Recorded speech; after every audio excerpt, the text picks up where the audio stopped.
இந்த வீடியோல நாம இன்னைக்கு பார்க்க போற டாபிக் கிளாஸ் 10ல இருக்கக்கூடிய ஃபெடரலிசம் அப்படின்ற சாப்டர் தான் எக்ஸ்பிளைன் பண்ண போறோம். நம்ம சப்ஸ்கிரைபர்ல ஒருத்தாங்க இந்த சாப்டர் எக்ஸ்பிளைன் பண்ணுங்க அப்படின்னு கேட்டிருந்தாங்க. ஸோ அவங்களுக்காகவும் உங்க எல்லாருக்காகவும் ஸ்பெஷலா இந்த வீடியோ. ஸோ ரொம்ப ஈஸியான சாப்டர், ரொம்ப படிக்கும் போதே நான் ரொம்ப என்ஜாய் பண்ணி நான் உங்களுக்கு எக்ஸ்பிளைன் பண்ணக்கூடிய சாப்டர் இது அப்படின்னு சொல்லலாம்.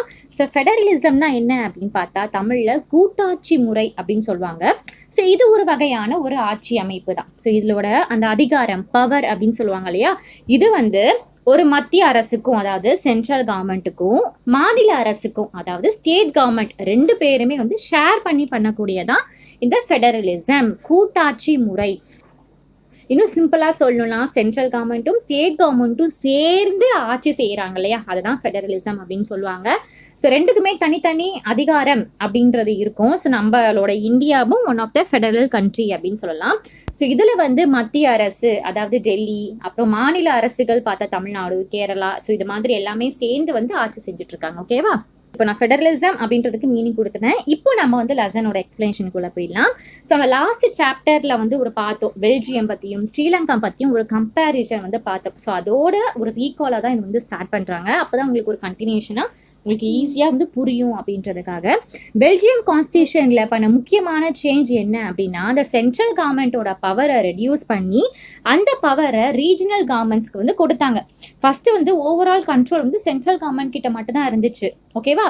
பட் அது என்ன பண்ணாங்கன்னா கொஞ்சம் ரெடியூஸ் பண்ணி ரீஜனல் கவர்மெண்ட் கொடுத்தாங்க. ஸோ பெல்ஜியம்ல ரீஜனல் கவர்மெண்ட் அப்படிங்கிறது இருந்துச்சு. ஆனா அவங்களுக்கு பவர்ஸ், அவங்க கொடுக்கக்கூடிய அந்த ரோல்ஸ் எல்லாமே கொஞ்சம் கம்மியா இருந்துதான். அப்படி கொடுத்த பவரை எப்ப வேணாலும் சென்ட்ரல் கவர்மெண்ட் திரும்ப வாங்கிக்கலாம் அப்படின்ற ஒரு கட்டத்துல தான் இருந்துச்சான். ஸோ அந்த ஒரு அளவுக்கு தான் ரீஜனல் கவர்மெண்ட் கிட்ட பவர் இருந்தது. பட் 1993ல நடந்த சேஞ்சதுக்கு அப்புறமா அந்த ரீஜனல் கவர்மெண்ட்ஸ்க்கு கான்ஸ்டியூஷனல் பவர் கொடுத்தாங்க. அப்போ அவங்க சென்ட்ரல் கவர்மெண்ட்ஸ் மேல டிபெண்ட் ஆகாம இண்டிபெண்டா ஒர்க் பண்ண ஆரம்பிச்சாங்களாம். இதனால பெல்ஜியம் ஒரு யூனிட்டரி சிஸ்டம்ல இருந்து ஒரு ஃபெடரல் சிஸ்டமா மாறிடுச்சு.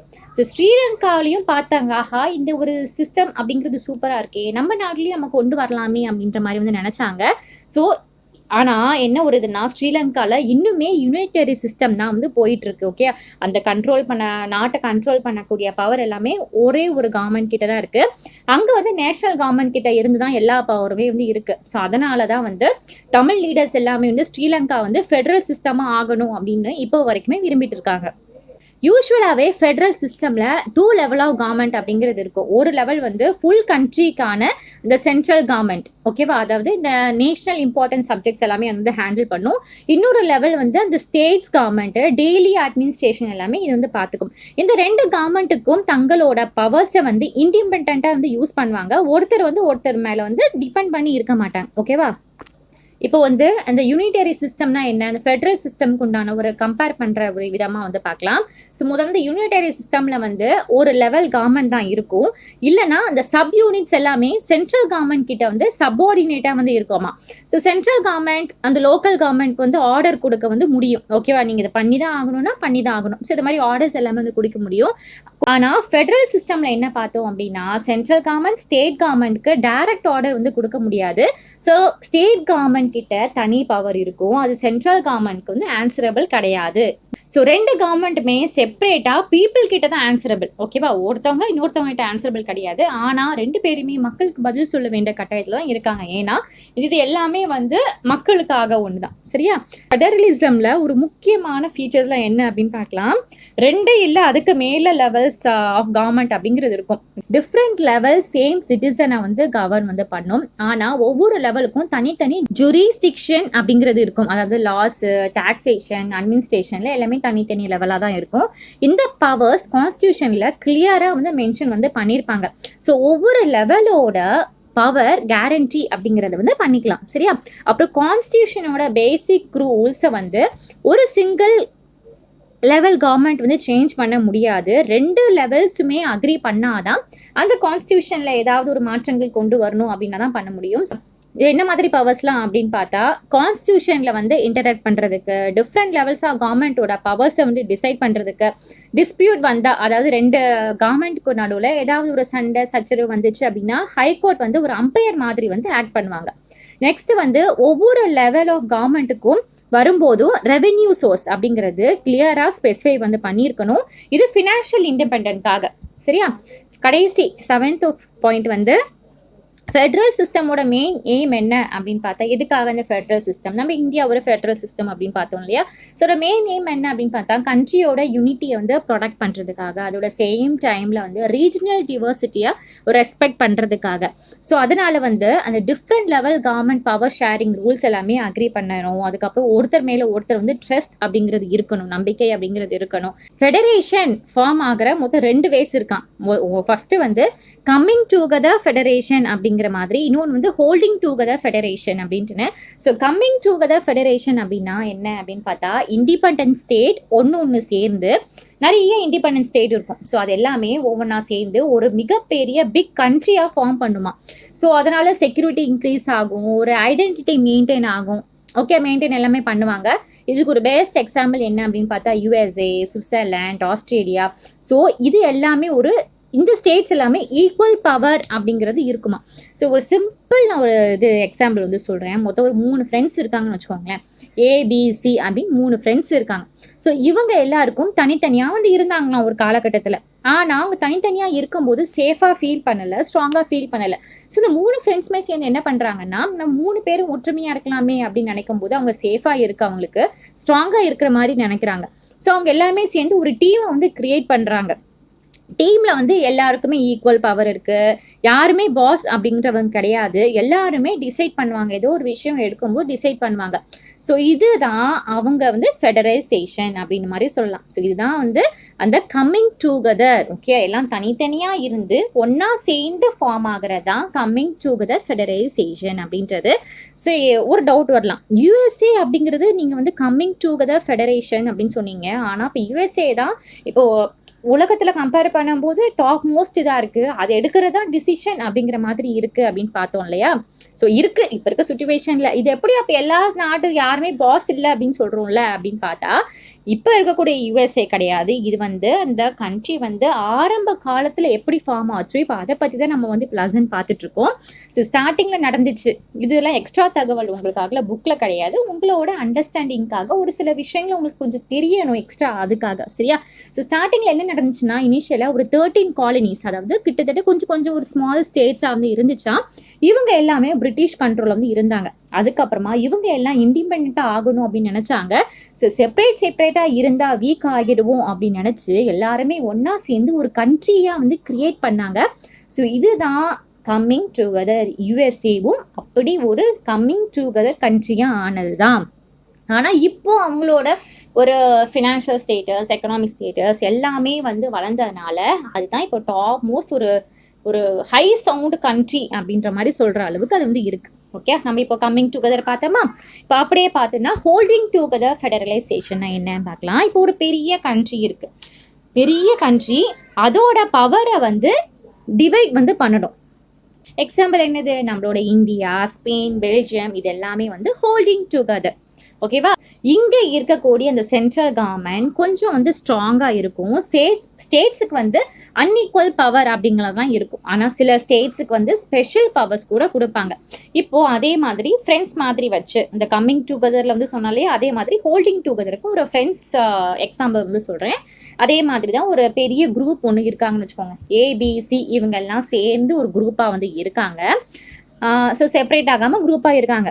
ஆனா இப்ப இந்த குரூப்ல ஒரு ப்ராப்ளம் வருது. ஓகேயா? குரூப் அப்படிங்கிறது ரொம்ப பெருசா இருக்கு அவங்களுக்கு. ஸோ மேனேஜ் பண்ண அவங்களுக்கு கஷ்டமா இருக்கு. ஸோ என்ன பண்ணலாம் அப்படின்னு யோசிச்சாங்க. என்ன சொன்னா அப்படின்னா, நம்ம கொஞ்சம் பவர்ஸை டிவைட் பண்ணலாமே, பண்ணா நம்மளோட குரூப்பை நம்மளால வந்து மெயின்டைன் பண்ண முடியுமே அப்படின்னு நினைக்கிறாங்க. B and C இவங்களும் சேர்ந்து ஆமா கரெக்டு தானே சொல்றது அப்படின்ட்டு அதுக்கு வந்து சம்மதிக்கிறாங்க. ஸோ ஒரு சொல்யூஷன் என்ன அப்படின்னா, இந்த ABCல யாராவது ஒருத்தவங்க லீடர் வந்து மெயின்டைன் பண்ணுவாங்க, சென்ட்ரலா லீடரா இருப்பாங்க. மற்றவங்க வந்து ஓகே அப்படின்னு அக்செப்ட் பண்ணவங்க கொஞ்சம் அவங்களோட பவர்ஸ் எல்லாமே அவங்க சொல்ற மாதிரி ஷேர் பண்ணிப்பாங்க. ஆனா ஃபுல் கண்ட்ரோல் யார்கிட்ட இருக்கு அப்படின்னு பார்த்தா அந்த சென்ட்ரல் கிட்ட தான் இருக்கு, அந்த லீடர் கிட்ட தான் இருக்கு. முக்கியமான டிசிஷன் எடுக்கக்கூடியவங்க எல்லாம் அந்த லீடர் தான்.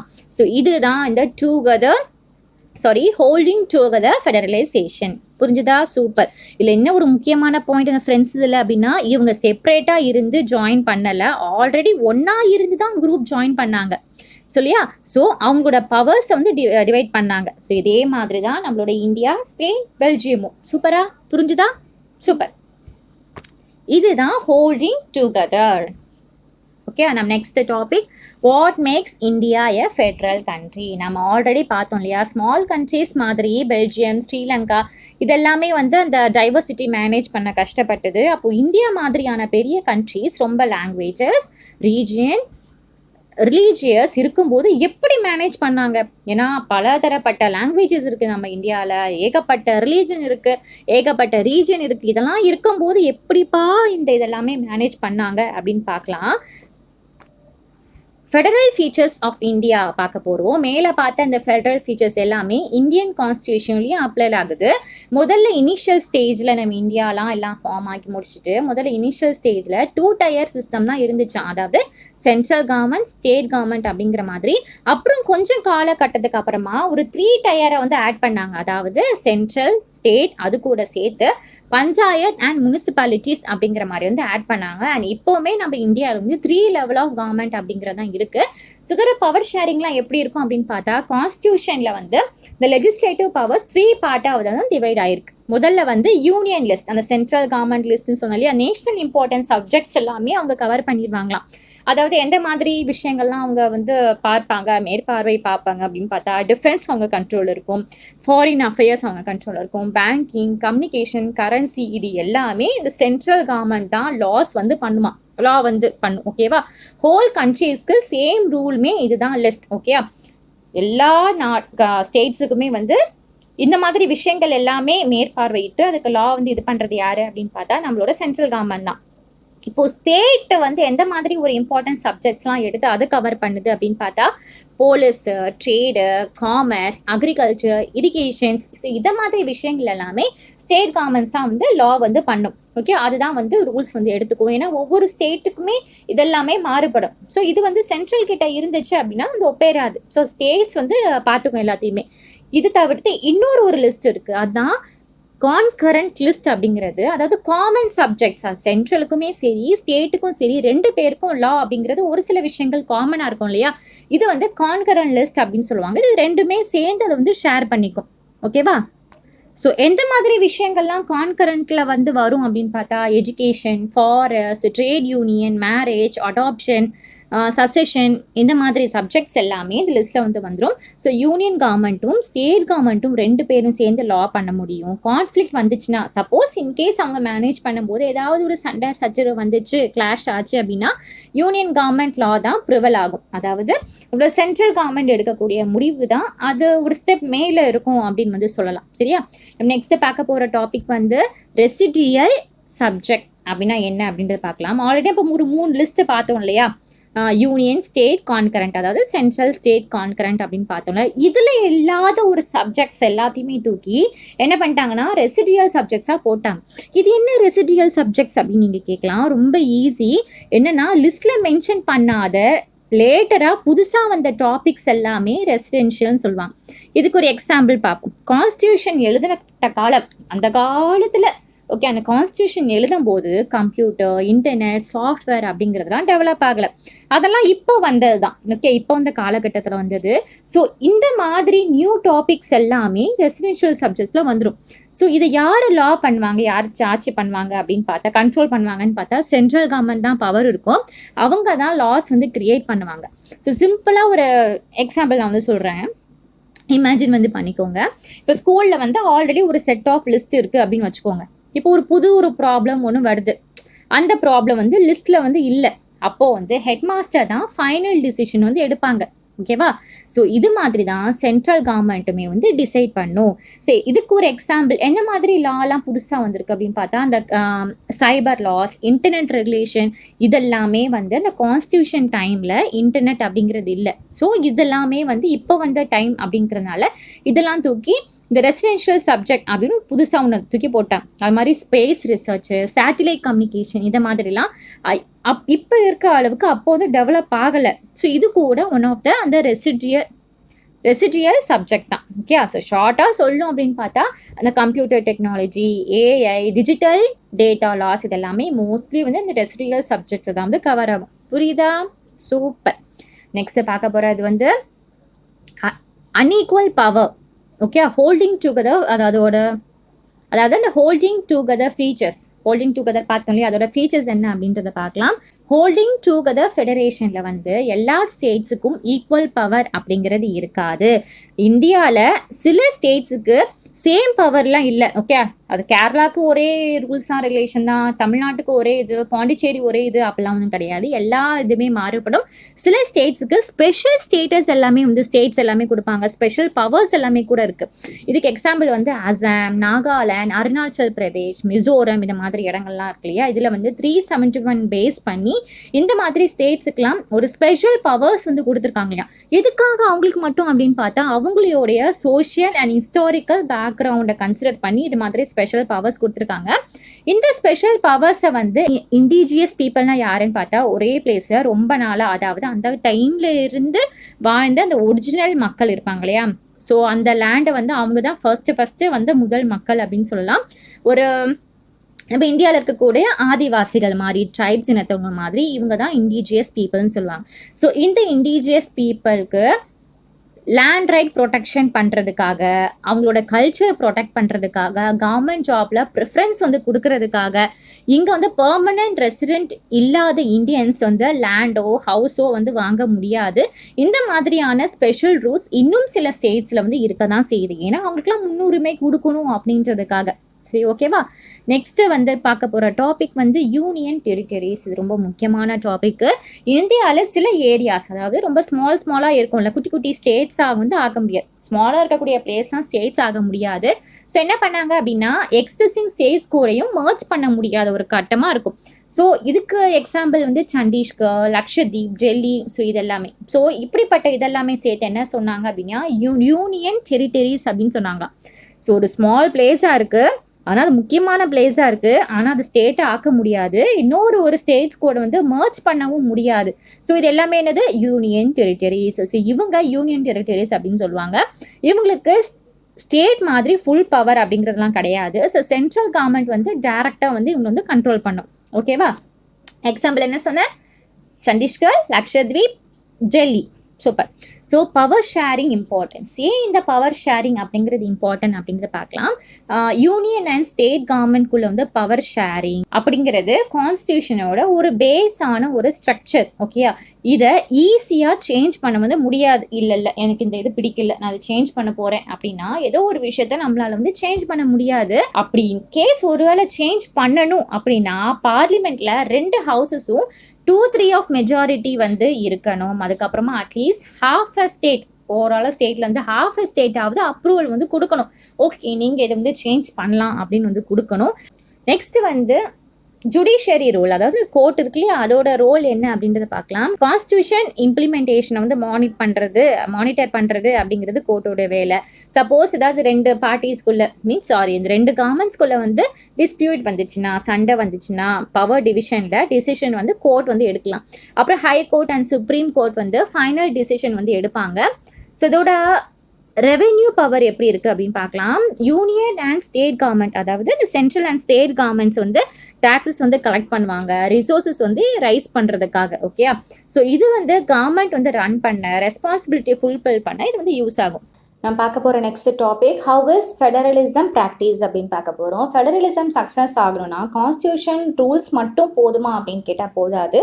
அது கூட டெமோக்ராட்டிக் பாலிட்டிக்ஸ், அதாவது ஜனநாயகம் அப்படிங்கிறது ரொம்ப முக்கியமான ஒரு விஷயம்தான். இந்தியாவில் ஃபெடரலிசம் சக்ஸஸ் ஆன மெயின் காரணம், நம்ம இந்தியா கண்ட்ரி ஒரு ஃபெடரலிசம் நம்ம பார்த்துட்டோம். அது சக்ஸஸ் ஆகிறதுக்கு மெயின் காரணம் என்ன அப்படின்னு பார்த்தா டெமோக்ரஸி ஸ்ட்ராங்காக இருந்தது, டைவர்சிட்டி ரெஸ்பெக்ட் பண்ணாங்க. டைவர்சிட்டினா என்ன அப்படின்னு பார்த்தா ஒரு பிளேஸில் வந்து டிஃப்ரெண்ட் பீப்புள் இருப்பாங்க, நிறைய டைப்ஸ் ஆஃப் லாங்குவேஜஸ் இருக்கும், நிறைய கல்ச்சர்ஸ் இருக்கும், இது எல்லாம் சேர்ந்து தான் டைவர்சிட்டி. அதை எப்படி ஒரு கிளாஸில் வந்து ஒரு ஸ்டூடெண்ட் தமிழ் பேசுவாங்களோ, சில ஸ்டூடெண்ட்ஸ் வந்து ஹிந்தி பேசுவாங்க, ஒரு சில ஸ்டூடெண்ட்ஸ் வந்து தெலுங்கு பேசுவாங்க. ஸோ ஆனால் எல்லாருமே இருக்க வேண்டிய அந்த இடம் அப்படின்னு பார்த்தா கிளாஸ் ரூம் இல்லையா. ஸோ அதுதான் டைவர்சிட்டி அப்படிங்கிறது. ஸோ அந்த ஒற்றுமையும் ஒரு காரணம் சொல்லலாம். எல்லாமே சேர்ந்து ஒன்றா வாழணும் அப்படின்ற ஒரு மைண்ட் செட் வந்து அவங்ககிட்ட இருந்தது, நம்மளோட இந்தியன் மக்கள்கிட்ட இருந்துச்சு. ஸோ இதுதான் ஃபெடரலிசம் ஸ்ப்ரெட் டெவலப் ஆனது அப்படின்னு மெயின் காரணம் சொல்லலாம். லாங்குவேஜை பேஸ் பண்ணிட்டு ஸ்டேட்ஸை கிரியேட் பண்ணது இது ஒரு இந்தியாவுக்கு ஒரு பெரிய ஒரு டெஸ்ட் மாதிரி, ஒரு மேஜர் டெஸ்ட் மாதிரி அப்படின்னு சொல்லலாம். இந்த 2 மேப்புமே நீங்கள் வந்து கம்பேர் பண்ணி பார்த்தீங்கன்னாவே தெரியும். 1947ஓட இந்தியன் மேப்பையும் 2019ஓட மேப்பையும் பார்த்தாவே ஏகப்பட்ட டிஃப்ரென்சஸ் இருக்கும். ஸோ நிறைய ஓல்டு ஸ்டேட்ஸ் எல்லாம் டிஸ்அப்பியர் ஆகிருக்கும். பல நியூ ஸ்டேட்ஸ் எல்லாமே வந்து கிரியேட் பண்ணியிருப்பாங்க. பவுண்ட்ரிஸு நேம் எல்லாமே வந்து சேஞ்ச் ஆகிருக்கும். எதுக்காக நம்ம மாற்றம் அப்படின்னு பார்த்தோம் அப்படின்னா அதோட மெயின் ரீசன் என்ன அப்படின்னா ஒரு சில அந்த லாங்குவேஜஸ் பேசுகிற மக்கள் எல்லாமே ஒன்றா சேர்ந்து ஒரு ஸ்டேட்டில் வந்து இருப்பாங்க. ஸோ அதனால் வந்து ஸ்டேட் பவுண்ட்ரிஸ் வந்து கொஞ்சம் சேஞ்ச் பண்ணாங்க. சில ரீசன்ஸ்லாம் இருக்குது. அவங்களோட கல்ச்சர், அவங்களோட அந்த சமூக ஐடென்டிட்டி, அவங்களோட ஜியோகிராஃபி இதெல்லாமே பார்த்து ஸ்டேட் வாரியாக வந்து பிரிச்சாங்களாம். ஸோ எக்ஸாம்பிள் எடுத்துக்கிட்டோம் அப்படின்னா நாகாலாந்து, உத்தரகாண்ட், ஜார்க்கண்ட் இது எல்லாமே அதே மாதிரி தான். இந்த ஸ்டேட்ஸ் எல்லாமே வந்து ஒரு ஸ்பெஷல் ஐடென்டிட்டி பேஸ் பண்ணிட்டு கிரியேட் பண்ணது. ஓகே, அது என்னது ஸ்பெஷல் ஐடென்டிட்டி பேஸ் கிரியேட் பண்ணிட்டு பண்ணது அப்படின்னு பார்த்தா ஒரு ஏரியாவில் இருக்கக்கூடிய அந்த முக்கியமான மக்களுக்கு ஒரு தனி ஐடென்டிட்டி, ஒரு யூனிக்கான ஒரு ஐடென்டிட்டி அடையாளம் அப்படிங்கிறது இருக்கும். அதை ரெகக்னைஸ் பண்ண செப்பரேட்டாக ஸ்டேட் வந்து கிரியேட் பண்ணுவாங்க. ஸோ ஸ்பெஷல் ஐடென்டிட்டினா எதெல்லாம் இன்க்ளூட் ஆகும் அப்படின்னு பார்த்தா அது வந்து லாங்குவேஜஸ் மட்டும் பொறுத்து அப்படின்றதெல்லாம் வந்து கிடையாது. இன்னும் ஒரு சில ஃபேக்டர்ஸ்லாம் இருக்குது. Culture, the same commodity, tribe, history, geography, mountain, இந்த ஃபாரஸ்ட் ஏரியா அதை பொறுத்து. அதே மாதிரி இன்னும் ஈஸியாக சொல்லணும் அப்படின்னா ஜஸ்ட் இமேஜின் பண்ணிக்கோங்க. ஒரு ஏரியாவில் வந்து மக்கள் வந்து இருக்காங்க. அவங்க வந்து வேறு மாதிரி ட்ரெஸ் வந்து போட்டிருப்பாங்க, வேறு கஸ்டம்ஸ் வந்து ஃபாலோ பண்ணுவாங்க, வேறு ட்ரைப் கம்யூனிட்டியாக இருப்பாங்க. ஸோ இவங்க என்ன சொல்லுவாங்க அப்படின்னா இது வந்து எங்களோட ஐடென்டிட்டி செப்பரேட்டானது, எங்கள் கல்ச்சரை வந்து நாங்கள் வந்து ப்ரொடெக்ட் பண்ணணும். ஸோ அதனால எங்களுக்கு ஒரு தனி ஸ்டேட் வேணும் அப்படின்ட்டுன்னு ஒரு கோரிக்கை வந்து வைப்பாங்க. இது வந்து நிறைய மக்கள் சேர்ந்து, சரியா? ஸோ கவர்மெண்ட் வந்து அதை கன்சிடர் பண்ணிவிட்டு ஸோ அவங்களோட கல்ச்சர் அழிஞ்சிடக்கூடாது, அவங்களுக்கு உண்டான அந்த தனி ஐடென்டிட்டி அழிஞ்சிடக்கூடாது அப்படின்ட்டுன்னு அவங்களுக்காக ஒரு புது ஸ்டேட் அப்படின்றது க்ரியேட் பண்ணி வந்து கொடுத்தாங்க. ஸோ இதுதான் இந்த ஸ்பெஷல் ஐடென்டிட்டி பேஸ் அப்படின்னு அர்த்தம், சரியா? ஸோ இது மூலியமாக இந்த ஸ்டேட்ஸ் எல்லாமே வந்து பிரிக்க வந்து ஸ்டார்ட் அப்போ பண்ணாங்க. நெக்ஸ்ட்டு பார்க்க போகிற டாபிக் வந்து linguistic state demand and result. So லாங்குவேஜை பேஸ் பண்ணிவிட்டு ஸ்டேட்டை க்ரியேட் பண்ணணும் அப்படின்ற ஒரு டிமாண்ட் வந்த டைமில் வந்து நிறைய லீடர்ஸ் வந்து என்ன பண்ணாங்க அப்படின்னா பயந்தாங்களாம். ஏன்னா இது மூலியமாக கண்ட்ரி வந்து பிரிஞ்சு போயிடும் அப்படின்னு நினச்சாங்க. சென்ட்ரல் கவர்மெண்ட் கொஞ்சம் டைம் வந்து அந்த லிங்குவிஸ்டிக் ஸ்டேட்ஸ்க்கு வந்து அப்போஸ் வந்து பண்ணாங்களாம், வேண்டாம் அப்படின்ட்டுன்னு. ஆனால் இந்த எக்ஸ்பீரியன்ஸ் வந்து காமிச்சது என்ன அப்படின்னு பார்த்தா லிங்குவிஸ்டிக் ஸ்டேட் கிரியேட் பண்ணதுனால கண்ட்ரி வந்து இன்னுமே வந்து யுனைட் ஆகிடுச்சா. இது வந்து அட்மினிஸ்ட்ரேஷனை இன்னுமே ஈஸியாக வந்து ஆகிடுச்சு அப்படின்னு சொல்லலாம். இந்தியன் கான்ஸ்டியூஷனில் ஒரு லாங்குவேஜ் அப்படின்ட்டுன்னு ஒரு ஸ்பெசிஃபை பண்ணி ஒரு லாங்குவேஜ் அப்படின்னு கொடுக்கல. ஸோ ஹிந்தி வந்து அஃபிஷியல் லாங்குவேஜாக அப்போ வந்து ஐடென்டிஃபை பண்ணாங்க. ஆனால் ஹிந்தி பேசுகிற மக்கள் அப்படின்னு பார்த்தா இந்தியாஸில் கிட்டத்தட்ட ஒரு 40% தான் வந்து இருந்தாங்களாம். அதனால் வேறு லாங்குவேஜை ப்ரொடெக்ட் பண்ணணும். ஸோ இது வந்து ஹிந்தி வந்து டேக் ஓவர் பண்ணிடக்கூடாதுல்ல, ஓவர் ஷேடோ பண்ணிடக்கூடாது அப்படின்ட்டுன்னு இன்னும் சேஃப்கார்ட் மற்ற லாங்குவேஜஸ் எல்லாமே சேஃப்கார்ட் பண்ணணும் அப்படின்றதுக்காக ஹிந்தி கூட சேர்த்து ஒரு 22 லாங்குவேஜஸை ஒரு ஷெட்யூல்ட் லாங்குவேஜாக ரெகக்னைஸ் வந்து பண்ணாங்க. ஸோ சென்ட்ரல் எக்ஸாம்ஸ்லாம் வந்து அந்த கேண்டிடேட் வந்து அவங்களுக்கு என்ன லாங்குவேஜில் எழுதணுமோ சூஸ் பண்ணி அவங்க வந்து எழுதலாம். ஸ்டேட்ஸுக்கும் தான் அஃபிஷியல் லாங்குவேஜ் அப்படின்ற மாதிரி இருந்துச்சு ஸ்டேட்ஸுக்குள்ளே, ஓகேவா? ஸோ கவர்மெண்ட் ஒர்க்லாம் அதோட ஸ்டேட்ஸ் அஃபிஷியல் லாங்குவேஜில் வந்து நடக்கும் அப்படின்ற மாதிரிலாம் வந்து வச்சுருந்தாங்களாம். ஸோ ஸ்ரீலங்கா மாதிரி இல்லாமல் இந்தியன் லீடர்ஸ் ரொம்ப கேர்ஃபுல்லாக ஹிந்தியை வந்து யூஸ் பண்ணி ஸ்ப்ரெட் பண்ண வந்து ஸ்டார்ட் பண்ணாங்க. கான்ஸ்டியூஷன் பிரகாரம் பார்த்தோம் அப்படின்னா இங்கிலீஷ் யூஸ் வந்து 1965 ஸ்டாப் ஆகணும் அப்படின்னு சொன்னாங்க. ஏன்னா கான்ஸ்டியூஷன் பொறுத்த வரைக்கும் அந்த அஃபிஷியல் லாங்குவேஜாக வந்து மேலோங்கி இருக்கணும் அப்படின்ட்டுன்னு. ஸோ அதனால் என்ன பண்ணாங்க அப்படின்னு பார்த்தா இங்கிலீஷ் யூஸ் பண்ணுறது, இங்கிலீஷ் வந்து ஒரு அஃபிஷியலாக வைக்கிறது அப்படின்னு பார்த்தா 1965 ஸ்டாப் பண்ண வந்து சொன்னாங்க. ஆனால் அந்த நான் ஹிந்தி ஸ்டேட்லாம் இருக்கு இல்லையா, நம்ம கேரளா, தெலுங்கு இந்த மாதிரி நிறைய இது இருக்கு இல்லையா, நான் ஹிந்தி ஸ்டேட்ஸ் எல்லாமே வந்து இங்கிலீஷை வந்து கண்டினியூ பண்ண டிமாண்ட் பண்ணாங்க. ஏன்னா அப்போது ஒரு எல்லாருக்கும் புரியக்கூடிய, உலகளாவியில் புரியக்கூடிய ஒரு மொழி அப்படின்னு பார்த்தா ஹிந்தியை தவிர்த்து பார்த்தா இங்கிலீஷ் தான் இல்லையா? ஸோ அதனால் நீங்கள் வந்து ஸ்டாப் பண்ணக்கூடாது அப்படின்ற மாதிரி ஒரு டிமாண்ட்லாம் வந்து வச்சாங்க. அதனால் சென்ட்ரல் கவர்மெண்ட் ஹிந்தி கூட இங்கிலீஷையும் அஃபிஷியல் பர்பஸ்க்கு அப்படின்ற மாதிரி கண்டினியூ பண்ண வந்து ஸ்டார்ட் பண்ணாங்க. சில கிரிட்டிசிசம் வந்து இங்கிலீஷ் ஸ்பீக்கிங்க்கு எலைட்டுக்கு ஃபேவரட்டாக இருக்குது அப்படின்னு சொன்னாங்க. ஆனால் ஹிந்தியை ப்ரொமோட் பண்ணுறது கவர்மெண்ட் பாலிசி தான். ஆனால் அதை ஃபோர்ஸ் பண்ண மாட்டாங்க. புரியுதா நம்மளோட கவர்மெண்ட் எப்படின்ட்டுன்னு? ஹிந்தியை வந்து ப்ரொமோட் பண்ணுறது கவர்மெண்ட்டோட வேலை. ஆனால் நீங்கள் இது ஹிந்தி கம்பல்சரியாக படித்தே ஆகணும் அப்படின்ற ஒரு திணிப்பு அப்படிங்கிறது திணிங்க மாட்டாங்க. ஸோ இதுதான் நம்ம நாட்டுக்கும் ஸ்ரீலங்கன் மாதிரி நாட்டுக்கும் உள்ள சுச்சுவேஷன் வந்து அவாய்ட் பண்ணுறதுக்கு காரணம். இல்லைனா எல்லாருமே அரசாங்கத்தை எடுத்து பயங்கரமாக வந்து போரிடுவாங்க. ஓகேவா? ஸோ அதனால் அந்த ஒரு சுமூகமான ஒரு ஃப்ளெக்சிபிலிட்டி அப்படிங்கிறது இந்தியாவில் எப்பவுமே இருந்துகிட்டே தான் இருந்திருக்கு. Central and state relations restructure பண்ணது ஃபெடரலிசம் ஒரு ஸ்ட்ராங்காக வந்து மாற்றிடுச்சு. கான்ஸ்டியூஷன் இருக்கிற பவர் ஷேரிங் ரியாலிட்டியில் எப்படி ஒர்க் ஆகும் அப்படின்னா, இது வந்து ரூலிங் பார்ட்டி அண்ட் லீடர்ஸ் எப்படி ஃபாலோ பண்ணுறாங்க அப்படின்னு ஒரு டிமாண்ட் வந்து வைக்கும். நிறைய காலத்துலலாம் வந்து அதாவது நிறைய டைமில் வந்து சென்ட்ரலும் ஸ்டேட்ஸும் வந்து சேம் பார்ட்டியை தான் வந்து ரூல் பண்ணாங்களாம். ஸோ இதனால் ஸ்டேட் கவர்மெண்ட்ஸை வந்து அட்டானமஸாக வந்து ஆக்ட் பண்ண மாட்டாங்க, தனித்து இயங்க மாட்டாங்க. ஸ்டேட்டில் வேறு பார்ட்டி இருந்தால் ஸோ சென்ட்ரல் இருக்க பார்ட்டி வந்து ஸ்டேட் பவரை வந்து ஒரு கொஞ்சம் அடிமையாக அந்த வீக்கெண்ட் பண்ண வந்து ட்ரை பண்ணும். அப்போ அந்த ட்ரை பண்ணுறது மூலியமாக இது வந்து ஃபெடரலிசமை வந்து ஒரு வீக்கனாக வந்து பண்ணிடுச்சு அப்படின்னு சொல்லலாம். ஸோ அதுக்கப்புறமா 1990க்கு அப்புறமா ரொம்ப பெரிய ஒரு சேஞ்ச் இந்த மாற்றம் ஒன்று நடந்துச்சு. நிறைய ஸ்டேட்ஸில் வந்து ரீஜனல் அந்த பொலிட்டிக்கல் பார்ட்டிஸ் வந்து ரைஸ் ஆனாங்க. இது வந்து சென்ட்ரலில் வந்து கொலேஷன்னா என்ன அப்படின்னு பார்த்தா, ஒரு பார்ட்டி அப்படிங்கிறது தனியாக வந்து மெஜாரிட்டி வந்து கிடைக்காம 2 இல்லைன்னா 3 பார்ட்டி சேர்ந்து ஒரு கவர்மெண்ட் வந்து ஃபார்ம் பண்ணும். ஈஸியாக சொல்லணும்னு வச்சுக்கோங்களேன். இப்போ எலெக்ஷன் டைம் வந்து பார்ட்டி ஏ, பார்ட்டி பி, பார்ட்டி சி இருக்குன்னு வச்சுக்கோங்க. பார்ட்டி ஏக்கு வந்து 40 சீட்ஸ், பார்ட்டி பிக்கு 30 சீட்ஸ் கிடச்சிருக்கு, சிக்கு வந்து 20 சீட்ஸ் கிடச்சிருக்கு. ஆனால் மெஜாரிட்டிக்கு வந்து 50 வேணும். ஸோ பார்ட்டி ஏ என்ன பண்ணும் அப்படின்னா 40 சீட்ஸாக இருக்குது. ஸோ ஏ அண்ட் பியை சேர்த்து ஸோ நீ சீட்ஸ் எனக்கு கூடு அப்படின்னு வாங்கிட்டு மொத்தம் 70 சீட்ஸா. ஸோ இப்போ இந்த 2 பேருமே சேர்ந்து கவர்மெண்ட் வந்து ஃபார்ம் பண்ணுவாங்க. இதுதான் கொலிஷன் கவர்மெண்ட் அப்படிங்கிறது. ஓகேவா? ஸோ இது வந்து சென்டரில் வந்து கொலிஷன் கவர்மெண்ட்டை வந்து ஸ்டார்ட் பண்ண பீரியட். அது ஒரு பார்ட்டிக்கும் மெஜாரிட்டி கிளியாரிட்டி அப்படிங்கிறது கிடைக்கல. அதனால நேஷனல் பார்ட்டிஸ் வந்து அந்த ரீஜனல் பார்ட்டிஸ் கூட அலையன்ஸ் பண்ணிட்டு கவர்மெண்ட் அப்படிங்கிறத வந்து ஃபார்ம் பண்ணாங்க. முன்னாடியெல்லாம் வந்து சென்ட்ரல் கவர்மெண்ட்டுக்கு பவர் அப்படிங்கிற ரொம்ப இருந்தது. அவங்க ஸ்டேட் கவர்மெண்ட்டை ஈஸியாக வந்து ரிமூவ் பண்ணலாம் அவங்க நினச்சாங்கன்னா. ஸோ இது வந்து ஃபேர் இல்லை அப்படின்னு நினச்சாங்க. ஸோ ஸ்டேட் கவர்மெண்ட்டுக்கு ஃப்ரீடம், அதாவது அட்டானமி இல்லை அப்படின்ற மாதிரி நினச்சாங்க. அப்புறம் என்ன நடந்துச்சு அப்படின்னா, சுப்ரீம் கோர்ட் ஒரு சூப்பரான ஒரு ஜட்ஜ்மெண்ட் வந்து கொடுத்துச்சு. ஸோ அது பிரகாரம் என்ன சொன்னாங்க அப்படின்னா, சென்ட்ரல் கவர்மெண்ட் ரீசன் இல்லாமல் எந்த ஒரு ஸ்டேட் கவர்மெண்ட்டையும் ரிமூவ் பண்ணக்கூடாது. ஸோ இதனால் அந்த ஸ்டேட் கவர்மெண்ட்டுக்கு வந்து ஒரு ரெஸ்பெக்ட் கிடைச்சிது, ஒரு அட்டானமி அப்படிங்கிறது நிறைய தனித்து இயங்கக்கூடிய ஒரு உரிமை அப்படிங்கிறது கிடைச்சிது. ஸோ சென்ட்ரல் அண்ட் ஸ்டேட் 2 பேருமே ஷேர் பண்ணி வந்து ஒர்க் பண்ண வந்து ஸ்டார்ட் பண்ணாங்க. ஸோ ஃபைனலாக என்னாச்சு அப்படின்னு பார்த்தா, இந்த ஃபெடரல் சிஸ்டம் நல்லபடியாக வந்து ஒர்க் ஆச்சு. ஸோ முன்னாடி இருந்ததை விட இப்போ பெட்டராகவே கொஞ்சம் நல்லா இருந்துச்சு அப்படின்னு சொல்லலாம். சரியா? ஸோ நம்ம நெக்ஸ்ட் பார்க்க போகிற டாபிக் வந்து டிசென்ட்ரலைசேஷன் இன் இந்தியா அப்படிங்கிறது. நம்ம ஆல்ரெடி பார்த்தோம் இல்லையா, ஃபெடரல் கவர்மெண்ட்டில் வந்து 2 வகையான டயர்ஸ் தான் இருக்குது, சென்ட்ரல் அண்ட் ஸ்டேட் அப்படின்ட்டுன்னு. ஸோ நம்ம இந்தியா அப்படிங்கிறது ரொம்ப பெரிய ஒரு கண்ட்ரி அப்படின்னு பார்த்தோம். ஸோ இதில் வந்து 2 மட்டுமே வந்து இதாகாது, இன்னும் கொஞ்சம் எக்ஸ்ட்ரா இருந்தால் தான் சுமூகமான ஒரு கண்ட்ரியை கண்ட்ரோல் பண்ண முடியும் அப்படின்னு நினச்சிட்டு தான் ஒரு 3 டயராக வந்து கொண்டு வந்தாங்க. ஸோ அதுதான் வந்து இந்த லோக்கல் கவர்மெண்ட்ஸ் எல்லாமே வந்து ஃபார்ம் பண்ணாங்க. ஏன்னா இந்தியா அப்படிங்கிறது ஸ்டேட்ஸ் எல்லாமே ரொம்ப பெருசாக இருந்தது. யூரோப்பில் இருக்க சில கண்ட்ரீஸ் கூட இந்தியாவை விட ரொம்ப சின்னதாக தான் இருந்துச்சான். ஏன்னா இந்தியா அந்தளவுக்கு பெருசாக இருந்தது. ஸோ பாப்புலேஷன் வைஸ் பார்த்தோம் அப்படின்னா உத்தரப்பிரதேஷ் வந்து ரஷ்யாவை விட பெருசு. ஓகே. ஸோ மகாராஷ்டிரா வந்து ஜெர்மனி சைஸ் கிட்ட வந்து இருக்குது. ஸோ இதனால தான் ஸ்டேட்ஸ்குள்ளே வந்து கூட ஒரு பவர் ஷேர் வந்து பண்ண தேவை இருந்துச்சு. ஸோ ஃபெட்ரல் சிஸ்டமில் இன்னும் ஒரு லெவல் வேணும், ஒரு ஸ்டேட் கீழேயும் இன்னும் வேணும், சென்ட்ரல் ஸ்டேட் அதுக்கு கீழே ஒன்று வேணும் கொண்டு வரப்பட்டதான் அந்த லோக்கல் கவர்மெண்ட் அப்படின்ட்டு. ஸோ டீசென்ட்ரலைசேஷன்னா என்ன அப்படின்னு பார்த்தா, சென்ட்ரல் அண்ட் ஸ்டேட் கவர்மெண்ட் கிட்ட இருந்து பவர் எடுத்து லோக்கல் கவர்மெண்ட் கிட்ட கொடுத்து அதுதான் டீசென்ட்ரலைசேஷன் அப்படின்னு சொல்லுவாங்க. இதோட பேசிக் ஃபார்ம் ஐடியா என்ன அப்படின்னு பார்த்தா, லோக்கல் லெவல் ப்ராப்ளம்ஸ் எல்லாமே ஒரு லோக்கலாகவே சால்வ் பண்ண பெட்டராக இருந்தது.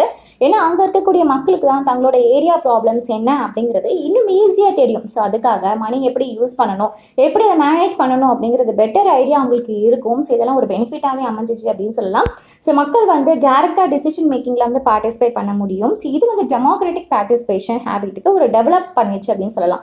ஸோ இதனால லோக்கல் கவர்மெண்ட்னா ஒரு லோக்கல் செல்ஃப் கவர்மெண்ட் கான்செப்டை வந்து ரியலைஸ் பண்ண ஒரு பெஸ்ட் ஐடியா அப்படின்னு சொல்லலாம். ஸோ இனிஷியல் சிச்சுவேஷனில் இந்த டீசென்ட்ரலைசேஷன் அந்த ஸ்டார்டிங் ஸ்டேஜ்லலாம் அதோட இந்த டீசென்ட்ரலைசேஷன் தேவை அப்படிங்கிறது கான்ஸ்டியூஷனில் ரெகக்னைஸ் பண்ணியிருந்தாலுமே இனிஷியலாக வந்து பஞ்சாயத்து, அதாவது வில்லேஜ், முனிசிபாலிட்டிஸ், அதாவது சிட்டிஸை வந்து கிரியேட் பண்ணாங்க இவங்க. ஆனால் இவங்க கவர்மெண்ட் கண்ட்ரோலில் தான் இருந்துச்சான். லோக்கல் பாடிஸ் கண்ட்ரோல் வந்து போல. செலெக்ஷன் அப்படிங்கிறது ரெகுலராக நடக்கல. ஸோ ஓன் பவர் எதுவுமே வந்து அவங்களால வந்து டிசிஷன் எடுக்க முடியல. காசும் அந்த அளவுக்கு இல்லை. ஸோ ரியல் டீசென்ட்ரலைசேஷன் அப்படிங்கிறது நடக்கல. சும்மா பேருக்கு அப்படின்ட்டு தான் இருந்ததே தவிர, ஆனால் ஓவராலாக எல்லாமே வந்து ஸ்டேட் கிட்ட தான் வந்து இருந்தது. பட் 1992 ஒரு மிகப்பெரிய ஒரு மாற்றம், ஒரு ஸ்டெப் அப்படின்னு எடுத்து வச்சாங்க. ஏன்னா கான்ஸ்டியூஷனில் வந்து அமெண்ட்மெண்ட் வந்து பண்ணாங்க. 3-tier கவர்மெண்ட்டை வந்து இன்னும் ஸ்ட்ராங் ஆகணும் அப்படின்ட்டுன்னு. ஸோ அது பிரகாரமே வந்து பயங்கர ஸ்ட்ராங் ஆக்கினாங்க. இந்த ரெகுலர் எலெக்ஷன்ஸ் மேண்டிட்டரி அப்படின்னு சொன்னாங்க. கண்டிப்பாக எலெக்ஷன்ஸ் அப்படிங்கிறது வைக்கணும். அப்புறம் எஸ்சி, எஸ்டி, ஓபிசிக்கு இது மாதிரி ரிசர்வேஷன் அப்படிங்கிறது கொடுக்கணும். ஸோ அட்லீஸ்ட் 1/3 சீட்டாவது, 1/3 விமனுக்கு வந்து நீங்கள் வந்து ரிசர்வ் பண்ணி கொடுக்கணும் அப்படின்ற மாதிரி ஒரு கோரிக்கைகள் வச்சாங்க. அப்புறம் ஸ்டேட் எலெக்ஷன் கமிஷன்ஸ் வந்து கிரியேட் பண்ணாங்க எலெக்ஷன் வந்து நடத்துறதுக்காக. அதுக்கப்புறமா வந்து ஸ்டேட் கவர்மெண்ட்ஸ், லோக்கல் பாடிஸ் கிட்ட கொஞ்சம் பவர்ஸ் அண்ட் ரெவென்யூ வந்து ஷேர் பண்ண வேண்டி இருக்கு. ஓகேவா? ஸோ இந்த மாதிரி விஷயங்கள் எல்லாமே கொஞ்சம் மாற்றங்கள் அப்படின்றது வந்து கொண்டு வந்தது. அடுத்ததாக வந்து அந்த வில்லேஜ் லெவலில் பார்த்தோம் அப்படின்னா அந்த கிராம பஞ்சாயத்து அப்படிங்கிறது இருக்கும். இதில் வந்து மெம்பர், பிரசிடென்ட் இது எல்லாமே வந்து டைரெக்டாக வந்து எலெக்ஷன் மூலியமாக வந்து செலக்ட் வந்து பண்ணாங்க. மக்கள் வந்து தேர்ந்தெடுத்தாங்க. இது வந்து வில்லேஜோட டிசிஷன் ஒரு மேக்கிங் பாடியாக வந்து இருந்துச்சு. ஸோ இது வந்து இந்த கிராம சபை இதெல்லாம் இருக்கு இல்லையா? ஸோ அந்த மாதிரி ஒர்க் வந்து பண்ணுவாங்க. ஸோ இந்த கிராம சபையில் வந்து இந்த வில்லேஜ் இருக்கக்கூடிய எல்லா ஓட்டர்ஸுமே இயரில் வந்து 2 to 3 times வந்து மீட் பண்ணணும் அப்படின்ற மாதிரி ஒரு இது வச்சுருந்தாங்க. பட்ஜெட் வந்து அந்த இடத்துல வந்து அப்ரூவ் பண்ணாங்க. பஞ்சாயத்து பெர்ஃபார்மன்ஸ் வந்து ரிவ்யூ எல்லாமே வந்து பண்ண ஸ்டார்ட் பண்ணாங்களாம். கொஞ்சமான அந்த கிராம பஞ்சாயத்து சேர்ந்து கிராம சமிட்டி அப்படின்ற ஒன்று ஃபார்ம் ஆச்சு. ஸோ இந்த எல்லா பிளாக்ஸுமே சேர்ந்து டிஸ்ட்ரிக்ட் லெவலில் வந்து ஜில்லா பரிஷத் அப்படின்ற மாதிரி வந்து வச்சாங்க. இந்த ஜில்லா பரிஷத்தில் மெம்பர்ஸ் வந்து எலெக்ட் வந்து பண்ணுவாங்க. இதில் வந்து எம்பி, எம்எல்ஏ கூட மெம்பர்ஸாக வந்து இருப்பாங்களாம். ஆனால் இதில் இருக்கக்கூடிய அந்த பொலிட்டிக்கல் ஹெட் யார் அப்படின்னு பார்த்தா சேர்மன் தான் பொலிட்டிக்கல் ஹெட்டாக வந்து இருப்பாங்க. ஸோ இது அர்பன் ஏரியாவில் பார்த்தோம் அப்படின்னா அந்த ஸ்மால் டவுன்ஸ் எல்லாம் முனிசிபாலிட்டிஸ் அப்படின்னு பேர் வச்சாங்களாம். பிக் சிட்டிஸ் எல்லாம் முனிசிபல் கார்பரேஷன் அப்படின்னு வச்சாங்களாம். ஸோ இதுவுமே எலெக்டட் பாடி தான். முனிசிபாலிட்டியோட ஹெட் யார் அப்படின்னு பார்த்தா சேர்மன், கார்பரேஷனோட ஹெட் யார் அப்படின்னு பார்த்தா மேயர். ஸோ இந்த ஒரு டீசென்ட்ரலைசேஷன்னால இந்த பவர் லோக்கல் கவர்மெண்ட்டுக்கு வந்து போகுது. ஸ்டேட் சென்ட்ரல் கிட்ட மட்டும் இல்லாமல் இந்த ஒரு மாற்றத்தினால இந்த லோக்கல் கவர்மெண்ட்டுக்கிட்டையும் பவர் போகுது. மக்கள் டைரெக்டாக வந்து பார்ட்டிசிபேட் பண்ண ஸ்டார்ட் பண்ணாங்க. டெமோக்ரஸி இன்னுமே ஸ்ட்ராங் ஆகிடுச்சு அப்படின்னு சொல்லலாம். ஸோ இந்த ஒரு புது லோக்கல் கவர்மெண்ட் சிஸ்டம் வந்து ஒரு டெமோக்ராட்டிக் எக்ஸ்பெரிமெண்ட் மாதிரி தான். ஓகேவா? நம்ம உலகத்தில் வந்து பார்க்கும்போது ஒரு டெமோக்ராட்டிக் எக்ஸ்பெரிமெண்ட் மாதிரி தான். இப்போ ஃபுல்லாகவே இந்தியா ஃபுல்லாக பார்த்தோம் அப்படின்னா பஞ்சாயத்தும் முனிசிபலும் சேர்ந்து ரஃப்லி எவ்வளோ இருக்காங்க தெரியுமா? கிட்டத்தட்ட 36 lakhs அந்த எலெக்டட் ரெப்ரஸன்டேட்டிவ் இருக்காங்களாம். இது வந்து ரொம்ப பெரிய அமௌண்ட் தான். ஓகே, நம்பர்ஸ் அப்படின்னு சொல்லலாம். ஸோ லோக்கல் கவர்மெண்ட்டுக்கு கான்ஸ்டியூஷன் ஸ்டேட்டஸ் வந்து கொடுத்ததுனால நம்ம கண்ட்ரீஸில் வந்து டெமோக்ரஸி டெப்த்தாக இன்னும் ஸ்ட்ராங் ஆகிடுச்சு. ஸோ இது வந்து விமன் ரெப்ரஸன்டேஷனும் அவங்களோட வாய்ஸை வந்து டெமோக்ரஸியில் இன்க்ரீஸ் வந்து பண்ணிச்சுன்னு சொல்லலாம். ஆனால் என்னதான் இவ்வளோ ஒரு பெனிஃபிட்ஸ் இருந்தாலும் ஒரு சில ட்ராபேக்ஸ் அப்படிங்கிறது இருக்க தான் செய்யுது. ஆனால் இது கூட ஒரு சில ப்ராப்ளம்ஸ் இருக்கு. என்ன அப்படின்னு பார்த்தா எலெக்ஷன்ஸ் வந்து ரெகுலராக நடக்க மாட்டேங்குது. கிராம சபை மீட்டிங்கும் அதனால ரெகுலராக நடக்க மாட்டேங்குது. நிறைய ஸ்டேட்ஸ் கவர்மெண்ட், லோக்கல் கவர்மெண்ட்ஸ் கிட்ட முக்கியமான பவர்ஸ் இன்னுமே ட்ரான்ஸ்ஃபர் பண்ண மாட்டாங்க. அந்த மணி ஃபெசிலிட்டிஸ், அந்த அடிக்வேட் சோர்சஸ் எல்லாமே இருக்கு இல்லையா? ஸோ இதெல்லாம் வந்து அந்த அளவுக்கு கொடுக்க மாட்டாங்க. ஸோ இதெல்லாமே இன்னும் இந்த ரியல் செல்ஃப் கவர்மெண்ட் அச்சீவ் பண்ணால் இன்னும் ரொம்ப தூரம் நம்மளால் வந்து போக முடியும். நம்ம கண்ட்ரி அப்படிங்கிறது இன்னும் சூப்பராக இருக்கும் அப்படின்னு சொல்லலாம். ஸோ இன்னும் போக போக மாற்றங்கள் அப்படிங்கிறது வந்துகிட்டே தான் இருக்கும். ஓகேவா? ஸோ இதோட இந்த வீடியோ முடிஞ்சுது. நான் சொன்ன விதம் உங்களுக்கு பிடிச்சது, நான் சொன்ன விதம் உங்களுக்கு புரிஞ்சுது அப்படின்னா வீடியோக்கு ஒரு லைக்கை போட்டுட்டு சேனலை சப்ஸ்கிரைப் பண்ணிவிட்டு உங்களோட ஃப்ரெண்ட்ஸோட வாட்ஸ்அப் குரூப் எல்லாமே ஷேர் பண்ணி விடுங்க. கண்டிப்பாக உங்களுக்கு யூஸ்ஃபுல்லாக இருக்கும். ஸோ நம்ம நெக்ஸ்ட் ஒரு வீடியோவில் மீட் பண்ணலாம். தேங்க்யூ.